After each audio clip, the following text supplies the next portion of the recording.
Good evening, members of Spiritual Encrypted Encounters here on Facebook, and those that follow me on Spiritual Encrypted Encounters on YouTube, and for those that follow my short reels and TikToks under HCS. I'm taking my glasses because of the glare. I hope everybody's having a nice weekend. I always remember the fallen. Those that people don't understand. That some have fallen in combat, and there's some that might have never made it to combat, but they lost their lives during life trainings, uh, preparing to deploy. You know, I've known of several people that lost their lives in that manner. I'll give you an example of that. Of there's some people that say, some people don't respect veterans because veterans think they're bad. You gotta think about one thing. It's where they've been at. Where they've been at gets them to be a certain way because of what they've seen, what they had to do, what they had to experience. Some people must say, I don't need to be in the military to be bad. I'll just take a life. Trust me, karma is bad. I knew a gentleman like that when I was in the military. He was always talking about. He was a soldier. He hadn't been in combat. I had already been in combat, and he would always talk about how if he killed an enemy, where that he was going to rip their heart out and eat their heart and all this stuff. And I would tell him not to be saying that, because that's bad karma. He went to combat, and things happened where he got injured in combat. He came back and he wasn't the same person, because of what happened to him, and they seen a lot of his friends die out there in combat, in which he kind of lost it. When you see something like that and experiencing things like that, you're never going to be the same.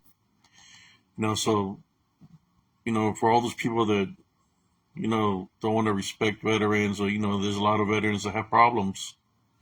They got PTSD. The PTSD is no joke. It's the first of nature of what we trained. I've trained in combat to survive offensive and defensive. So I had to do what I had to do. And I have to live with that every day of my life. When people talk about flashbacks and things like that, they happen, But at the same time, when things like that happen, I rebuke them in Jesus Christ's name to try to maintain my love foundation. But there's so many people through so many wars that have lost their lives, that had never made it back, that didn't get the chance to make it back. That's why we honor this memorial day for those that didn't make it back, that died in combat. When you think about that, and then I also think about my fellow veterans that served with me, and some that I meet. I was at an appointment today, and I was waiting for it was an eye doctor appointment, and there was this gentleman. He was walking with a limp. He was younger than me, and he was telling me he was an engineer and that he was in a Humvee, and I guess a mine blew up and it killed the crew. There was a 4-man crew in the Humvees. There was 4 people, and he was the only one that survived. So I was listening to his story, and he was telling me about his leg, how his leg is messed up, and that he's got poor circulation in the leg. So instead of him thinking about it, I changed the subject to something else. I talked to him about that. I was sorry what he went through. Then I started telling him about some people that I remember that died, not even in combat, that they died before combat, that they died uh, while they were, some died like when they were putting the vehicles on the railroad tracks, on the railheads in Germany. They have live wires. The wires where the trains go, they're live. Like hot. They're up on top. And that's how I remember a person. His name was PFC Mosaic. That the current hit him on top of his head because he did have his Kevlar on. At the railhead, you're supposed to have your Kevlar on, and he had his pile cap, and his dog tags attracted the electricity that was from the wires, hit him in the head, and it went all throughout his body, and it went out through the dog tag that was on his boots. How do I know this? Because I was there checking them, checking where the entry one went in, and I checked where it went out because I was trying to help him. I was trying to help him. He had a pulse. He had a heartbeat, but he was just trembling and trembling and trembling, where the current of electricity went through his body. We got to put him in an ambulance, and I remember like a week later, they tell us that that he was like a vegetable. Uh, that the bolt of electricity that went from the live wires on the railroad at the railroad, or they call it the railhead. Um, that it burned every bone in his body. It burned every bone in his body. So the parents came from the States to see him one more time before they unplugged the machine from him. That once they unplugged it, he died. But because he had no bone, he was like you could say, like a jellyfish. Every bone in his body burnt.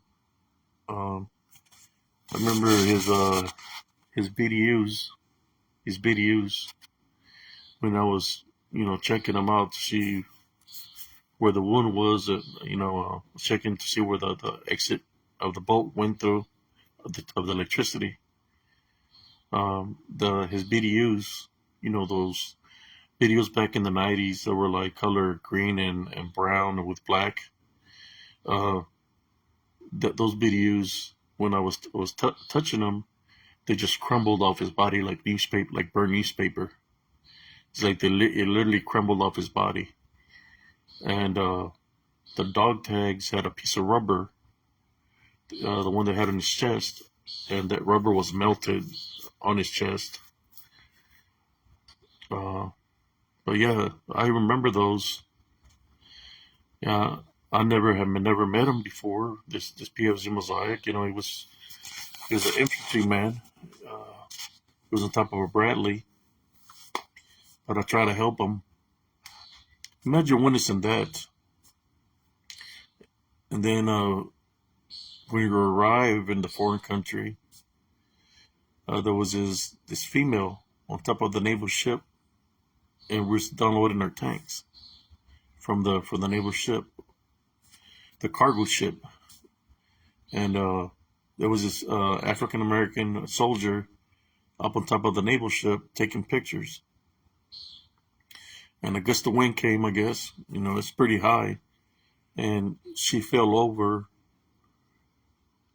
off the boat or the naval cargo ship with all the weapons. She had like weapons in her arms, so she died instantly on the impact when she landed in the ocean.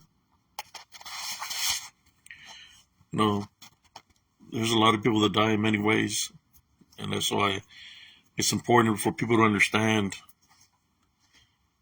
how important it is to honor those that didn't make it back, or to at least show a little bit of respect for the soldiers that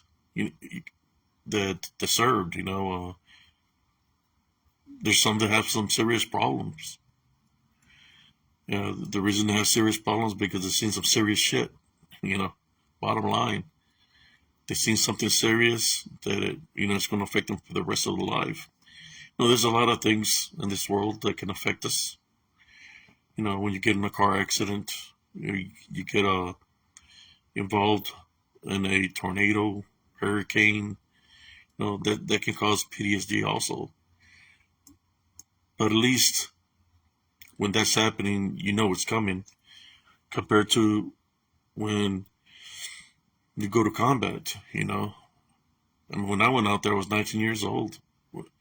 I got the pictures of when I was out there. I was 19 years old. I was just a kid, and a teenager. I barely turned 19 when I went out there. So anything could have happened, but I just thank God that I made it back in one piece. I was literally there in the front line. You know what front line means? When I say front line, means that there's nothing in between the front line and the enemy. So I was the first to go. Back in 1990, I was the first to go. Actually, 91, because we got there in 90, like December 27th or the 25th. Then it became 91. But yeah, so a lot of people don't understand that. I was seeing a video of this man that he got some kids in trouble. He was a veteran, and he was just, veterans think a certain way, But I know it's kind of like they're stuck. They're stuck in whatever job title they had in the military. Some were first sergeants, some were sergeant majors, some were commanders. So that mentality sticks with them. It's you have to, when you become a civilian.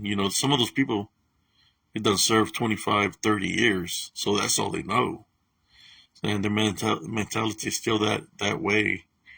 Me, I only got to do 10 years because I got injured. I have health ailments from injuries from the military. I wish I could have done 20, but it wasn't meant for me to do 20. And I got sick, and my ailment that I had, I couldn't do my job with the condition that I had, so I had to get out. It was an honorable discharge. But I served probably the 10 years I was there in the military. Yeah, there's so many people that I remember that paved the way for me. My godfathers, when I was a kid, they were in World War One. So one was in World War One, and the other one was in World War Two. So they were old veterans. There was I can say their names because I remember them. Don Benjamin, Don Santiago, and Don Pedro. I remember those three veterans. I would go cut the grass. So they would install that mentality of being strong-minded, not to give up, that all is possible. The one that installed that the most to me was Don Pedro, because she lived right across us. He was already a year old. I seen him get old, and he suffered a lot. But I remember everything that he showed me. Every advice that he gave me, I remember. And I seen some of them suffer. And then of course we got the ones that never made it back, that died in combat. We we gotta honor. That's why we got this Memorial Day. It's a Monday, but we got Memorial weekend. When things like that whether it's the Memorial Day weekend or Veterans Day. I just remember, get flashbacks from all the stories, all the events that I remember that I've seen. I try not to remember too much, but you know, it's come to me. Comes to me. Uh, Kind of like, for example, the pictures, the pictures, the way the pictures come out sometimes on my videos. Where I've been, I had to do things, which I had to take care of the enemy, and of course that's not good. When it's part of combat, but taking a life is not good because we're all important. It's just when you're placed in a situation of survival, you got to find a way to survive. And that's this for anybody. You get placed in a situation like that, you're gonna find a way to survive. Luckily, we was ready, we was trained, and we did what we had to do when we were out there. There's some people that dislike wars, but who's gonna protect us? Who's gonna protect the United States of America? For those that hate wars, who's gonna protect? The only ones that protect are the ones that have raised their right hand to serve this country, to fight for this country. Those are the ones that step up. Not everybody has that mental fortitude or testicle fortitude to to join. Because of course, when you join this, what's always on the line is your. It depends what MOS you do. There's some MOSs where you don't have to be out there in the front lines. That you could be in the rear doing something else, which is support, and all support matters.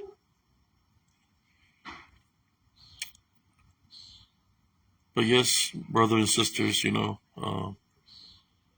wherever you're viewing, I believe, if you respect, if respect is being shown to you, you don't have to respect somebody if just because they join or if they're a-holes, whatever. But like I said, there's a lot of things that happen where soldiers go astray, and there's so many soldiers also that have lost their lives, have taken their lives because they couldn't handle the PTSD or the physical ailments that they had. They wasn't getting the proper help through the VA, through our government. So they chose the easy way out because they were tired of suffering. And there's been many that have done that. But at the same time, medicines that the government gives us, the side effects of that are suicidal thoughts, suicidal tendencies. So you got to think about, was it really them doing this, or was it the meds that were given to the soldiers from our government doing it? Like they always say, we're expendable. We're just numbers. That's why I work out. I try to stay active as much as I can because I have to maintain my body to stay strong. I have to, regardless of what pains I feel or how many medications I take. I still do it. At the same time, I always talk about my Tenet Love Foundation. I found a whole different way of not just staying physically strong, spiritually strong. It's by my Tenet Love Foundation and being blessed by the spiritual gifts of discernment. Just because I talk about a love foundation, don't mean that if I'm placed in a situation that I won't defend myself. I got to do what I got to do to protect this vessel. That's what people don't understand. You know, what was that saying go? Once a soldier, always a soldier. Doesn't matter if I'm a military soldier. Doesn't matter if I'm a spiritual soldier. Once a soldier, always a soldier. And that's how I see myself as fighting the front lines. I just did in the military, and now I do it spiritually. That's why I capture all the images that I capture. You know, I'm thinking about working on my old images, some of the pictures where I could see something within the pictures, but I never blew it up. I'm thinking about doing that project so people could see what I was witnessing there in Elms Grove. Trust me, when when I talk about the things that have happened in Elms Grove, they're true stories. I was 40-0, undefeated in Bandingo fights in the military. 40-0 at the age of 19. They would make me fight. You know, when you see the MMA fighters fight, and you see this UFC and boxers fight, they fight like what, one fight, two fights, maybe a year. Well, I was fighting a fight every day for about 2 months. For about 2 months, I was fighting almost every day. There were forced fights. I was forced to get into these fights. There was always threatening me. The people that was making fun of this Bandingo fights, they were affiliated with the Black Panthers. They're African American, and some of them were Puerto Rican, and they called themselves brothers. You know, and they were like ex-drill sergeants. So they made me fight all these fights within a 2-month period frame, and I was undefeated, 40-0. Every opponent that brought to me, I took care of them. Even though I didn't want to fight, I had no choice but to defend myself. Uh, but that was then. Do I have the mentality and the capability of doing what I used to do back then? I don't know. I haven't been in that situation to know if I still am capable of doing what I used to. I'm more sure it's first in nature because I trained a lot. You know, I haven't been training that I'm older now, but it's within me. You know, you never forget what you know. You never forget. But I hope everybody likes, you know, when I make this talk about things like this. This is real stories, you know, it's from the heart. Every time I make a video, it's from the heart, you know, or it's from a live experience, true experience, whether it's a spirit, or I'm talking spiritually or combat, you know, where I've been in combat. You know, anybody is more than welcome to ask me any questions. I don't have nothing to hide for I've been and what I've done in the military. You know, I did what I had to do. You know what? And I was there because you know, as a tanker, it's a 4-man crew. So you got 4 people on the crew, and we're all watching each other's backs and then you have 4 tanks in a platoon, and then there's 4 platoons in a company plus 2 tanks, which is the commanders and the XO, the XO. So you know we gotta watch each other's backs. So if we all have to watch our backs, you know, so we got to do what we got to do to survive in combat. And I did what I had to do at age 19. Uh, yeah, but I've been through a lot. You know, who hasn't in life? Everybody's been through something. But I just believe sharing is caring. You know, I respect everybody that served. You know, like I said, people don't understand that some people had to do certain things that it's affected their minds for the rest of their life because they lived that moment over and over and over because the PTSD of seeing something dramatic or being like, for example, the gentleman I talked today at the VA. He was in a Humvee. A mine blew the Humvee. 3 people that were in the Humvee died, except him. Is He said he had his dog. He's one of those guys that he has those dogs to sniff out mines and stuff like that. And that's what happened. The mine blew. He killed three people in the Humvee. He killed a dog. His dog that he had to do that. He killed a dog also, and he survived. You know, so he's got to live with that for the rest of his life, and he got injured from that. So I'm more sure he's got a Purple Heart. He was telling me also that after all that happened, that he had to come back for his daughter. I know something with his wife. So he's now raising his daughter by himself. So much respect to this guy. You know, Sometimes things like that happen uh, because that's part of combat. It's about surviving afterwards. It's not like we get any younger; we just get older. But I'm always been hard headed person. Doctors tell me first. The doctors tell me don't work out, don't go walking, don't do this. I ignored them telling me this. Now they tell me, oh, you can go walking, you can do this, you can do that.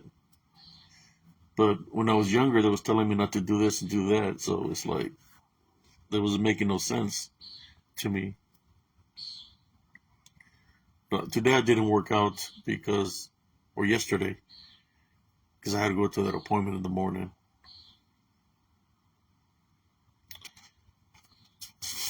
Yes, being a soldier, the training is always with us, so we train. And we do have capabilities to do many things, and when people ask me, aren't you afraid of when you capture something or you're hearing the things around you? I tell them no. Because, being part of a soldier, you got to be ready for anything. It doesn't matter if it comes physically or spiritually, you have to be ready. As a soldier, and I'm talking about being a soldier in the military and a spiritual soldier, you have to be ready for what's out there, Just like when I was ready when I went to combat, I knew what we were going to face. I prepared myself for that. We did a lot of training, and we prepared, and we put the plan in effect, and we defeated the enemy that we were facing. I was in the Battle of Medina Ridge, which was one of the biggest tank battles that happened out there. I believe it was the biggest tank battle that happened out there in Operation Desert Storm. That's what I was involved in. I was in the front line. Then now, as a spiritual soldier, I have to leave the army soldier to the side. As a spiritual soldier, because what's out there spiritually is just trying to find an opening. It tries to find an opening of anger, of vengeance. You could say war, because war. What is war? Is there's a lot of deaths in combat, so it tries to use any kind of opening to attack you. Fear, when they manifest and they're growling or making snout sounds, or they talk in a different dialect, a different language. One of these days I'm going to record it, guys. I believe I have some already recorded. I just haven't gone back to review it. When they're talking a different dialect completely, like a different language that I've never heard of before. And it's not no English. It's not no Spanish. No, it's a whole different language that they're speaking. and I catch them, but I don't focus on the way I figure is this: if I have something to say to somebody, I'm going to tell them straight up so they could understand me. So when I hear the different dialects being spoken, I really don't give mind or power to that. It's like, hey, you know what? I'm out here. Talk to me where I can understand you. You know, if you've been here since the beginning of the time, when I'm talking about the DDN. Say something where I can understand you. You know, tell me what you're saying so I can respond back to you. And that's where I go into prayer sometimes because it's kind of like they're communicating to each other in their own language. They're not necessarily telling me anything, but I understand that speaking a whole different language. So that's when I go into prayer and I tie, bind, and rebuke in Jesus Christ's name because they're being shady. Imagine when you're in a different language. This is the DDN, the ones that manifest to look like Dogman, like Bigfoot, like what people call the Goat Man, and any other cryptid you can think of. They have those abilities to manifest, to look like this creatures. The reason to take a beastly manifestation is because for the fear factor. But they do have the abilities since they're, I'm going to say part angel because they were created by the Watchers. But you could say the Watchers were fallen angels. So that makes them demonic because they're fallen, right? That's why I call them disembodied demonic Nephilim. So they have all these capabilities. And they don't want me speaking about giving up their cover, their identity, but I still do it. And of course, there's people that see what I'm talking about now. Because I remember there was a lot of people when I brought up the spiritual aspect of this, of the disembodied demonic Nephilim. There's a lot of people that came up against me in a negative way. And they literally would say that I don't know what the hell I was talking about, cuss me out, and they would say that the Bigfoot, the Dogman, or any other kind of cryptid was 100% flesh being. But after a long time of getting disrespected and people coming up against me, now they seem to realize that there are not flesh beings like they thought there were, that they're more of the spiritual aspect, paranormal, demonic beings. They're beginning to see that now. But I remember, I believe 6 years ago, man, people were coming at me hard, and the only thing I was trying to do was trying to help people. I'm like a night person. I can stay up all night. When I was in the military, all the jobs that I would do would be at nighttime. So I'm up right now talking to y'all. But yes, there was a lot of people. There still is. There's still some people in this Bigfoot community that dislike me because I bring the spiritual aspect out of it. And I'm showing them proof. I'm showing these pictures. Then I say to them, why are y'all coming at me in a negative way? Because I'm showing you proof through the pictures, through the short reels. But then you have pictures of and videos of people in costume. But you place those there when you know that they're being fraudulent, that they're being hoaxed, or pranksters, whatever you want to call them. And you got all this thumbs up because the people say, "Oh, that's a Bigfoot," but you can literally tell it's a person in costume. You can literally tell it's a person in costume, just by the way they're walking in the costume, because the costume is so baggy. You can tell it's a person walking in the costume. Or they get these videos and they mess with the videos to try to see them as realistic as possible, you know. And the reason it's so realistic as possible, I'm just here to let you know that all this video that they show this Bigfoots that are so close up, all those right there of what I've witnessed, they're hoaxed, they're fake, they're fraudulent, you know. No difference, you know, whether people want to agree with me to disagree. Patterson film, you can literally tell is a costume from back in those days of the 60s and 70s. It's not a real creature. It's a person in costume. You can literally tell. I've seen enough movies from Lost in Space, from the King Kong movies, and all those old horror movies to know that it's a costume. And for those that can't see that it's a costume from back in the time frame of the 60s and 70s, I'm the bearer of bad news. That's what they are. That's what I've seen this movie. I think it was called Gargantua one, or I can't remember the name of the movie, but also the way the costumes looked, you know, from back in the day, that when somebody dressed up as a gorilla, it doesn't look realistic at all, you know. But you know, that's just my opinion, you know, of what I see out there in the video land, where people are placing these videos and made up videos, or they be stealing the scenes from movies.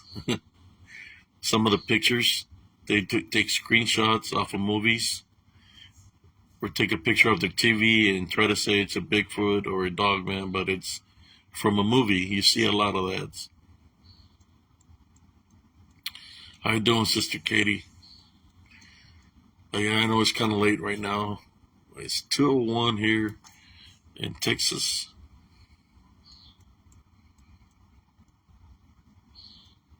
You know, when I was making this, during this video, I seen something pass right in front of my tree, like a dark silhouette. You know, those disembodied beings. That's what they do. You know, I used to see them like that in Elms Grove. A lot of the land here in Central Texas used to be native land, so you have a lot of paranormal activity. Also, a lot of the land sits on limestone here in Central Texas, so the limestone can cause a lot of paranormal activity also.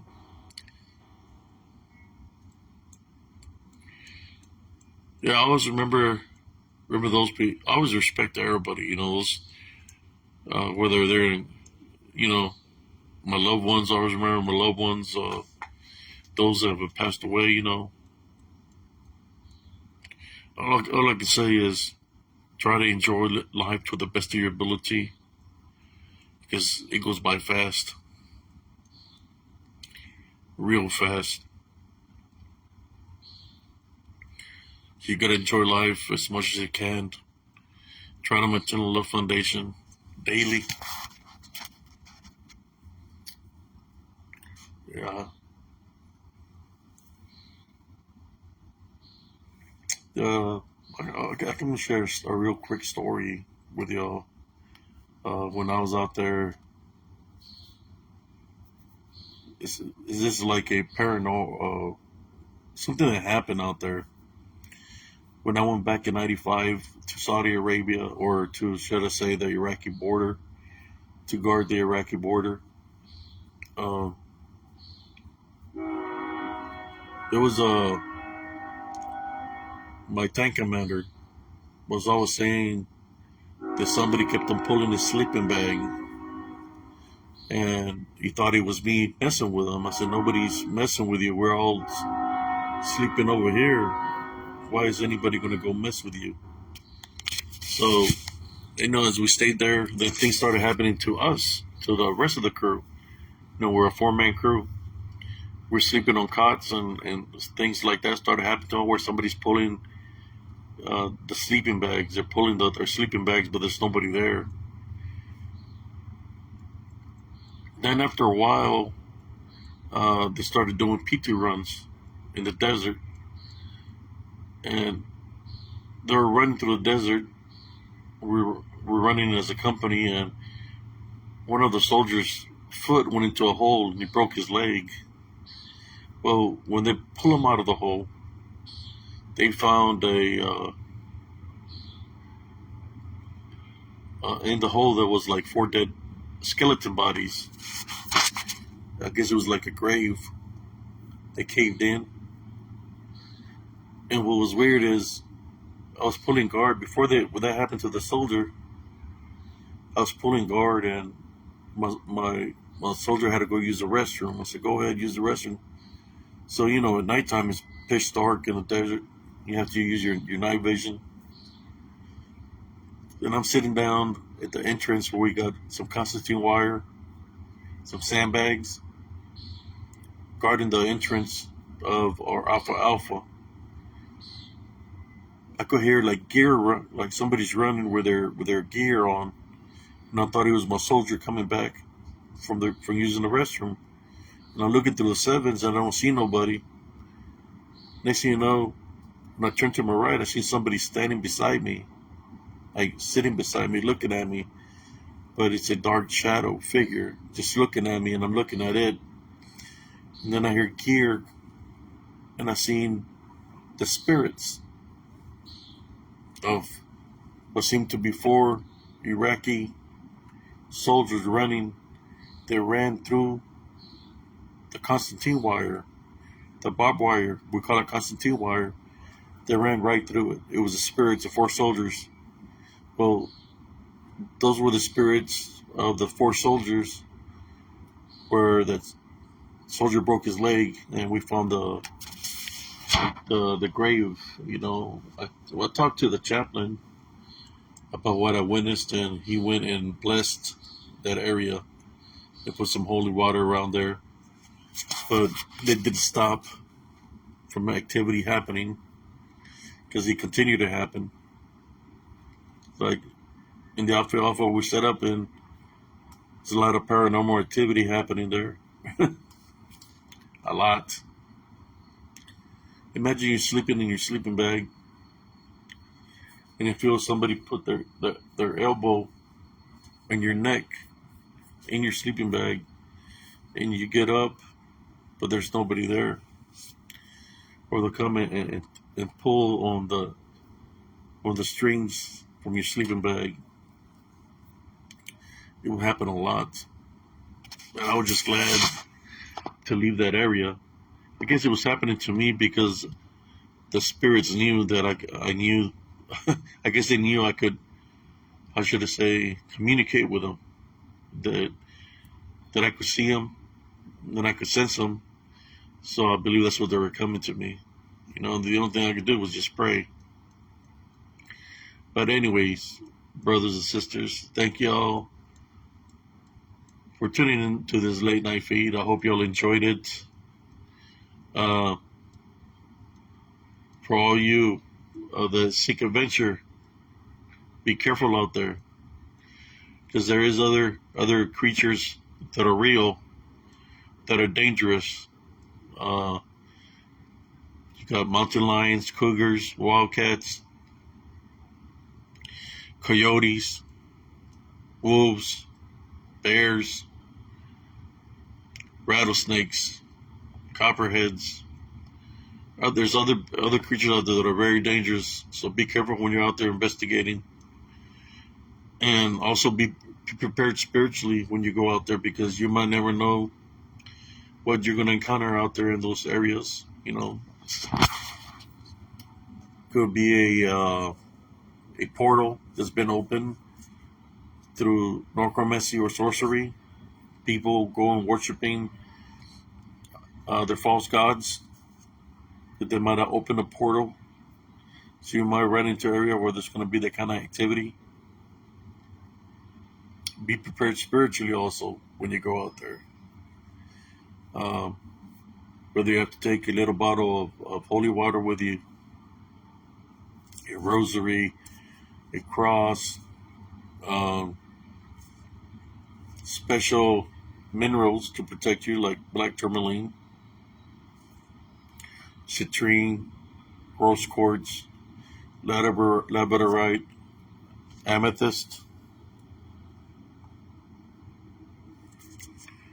uh, whatever minerals, you know, have some on you.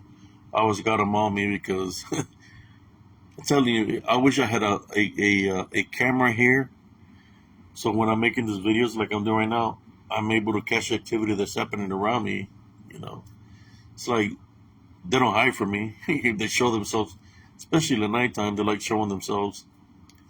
But when people ask me, "Are you afraid?" No, I'm not afraid. Uh, it can get a little bit hectic when there's a lot of them coming at you. They come in numbers 12, 14, 16. But, when you got Jesus Christ on your side, you already know what to do spiritually. You can't fear them because if you fear them, you're giving them power over you. So that's a no-no. And it's for anybody. Can't be afraid. Animals sense fear. If they see that you're scared and they get the scent of fear, that's why they attack, because you're sensing the fear that you're showing, that they're smelling the scent of fear, so that's why they attack, because they know you're afraid. In that sense of a way, spiritually, this demonic, this disembodied demonic Nephilim, they know you're afraid. They know that you're on the wrong path. They know you have hatred in your heart. They know if you're angry. They know you're living in sin. I just said that, and there's a noise right there. You heard it. Something made a noise. They know this. So they're going to use that to their advantage over you, to come at you spiritually. That's why I always talk about, always maintain a love foundation, forgive, maintain your faith. When you forgive, you get spiritually blessed.